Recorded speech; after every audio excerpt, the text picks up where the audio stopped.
નમસ્કાર મિત્રો, ખોડલ છોરું ચેનલમાં આપનું સ્વાગત છે. મિત્રો, આજે અધિક સુદ આઠમ એટલે કે સ્વર્ગની યાત્રાની કથા આપણે સાંભળીશું. એક પટેલ હતા. પ્રભુ કૃપાથી તેમને 4 પુત્ર હતા. બધા ખેતીવાડી કરે અને ગુજરાન ચલાવે.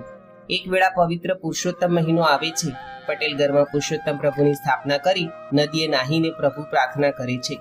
ભોળાના ભગવાન એવી કહેવત છે. પટેલની અપૂર્વ ભક્તિથી પુરુષોત્તમ ભગવાન પ્રસન્ન થયા છે અને બહાર રૂપ બદલીને પટેલના ઘેર આવે છે.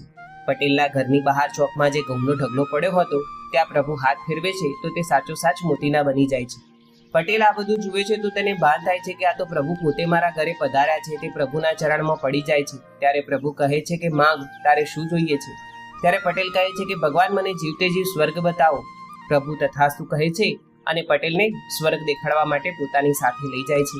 ત્યાં જઈને તેને ભવલોક, ગૌલોક, સ્વર્ગ, ઇન્દ્રલોક વગેરે બતાવવામાં અને પટેલને ફરવામાં 15 દિવસ જેટલો સમય લાગી જાય છે.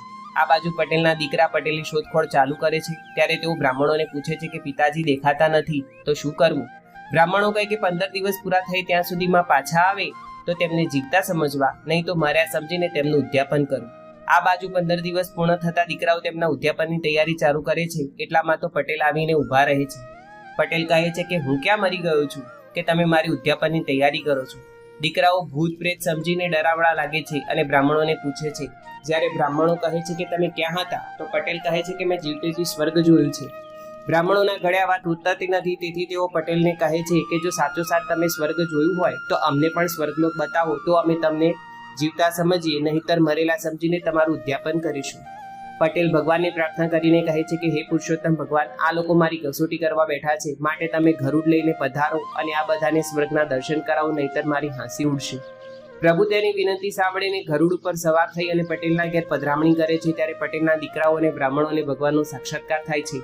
ભગવાન કહે છે કે જેને સ્વર્ગ જોવું હોય તો સૌથી પહેલા પટેલ આ ગરુડના 2 પગ પકડે અને જ્યારે ગરુડ ઊંચે જાય તેમ તેમ બધા એકબીજાના પગ પકડીને ચાલો સ્વર્ગની યાત્રા કરવા.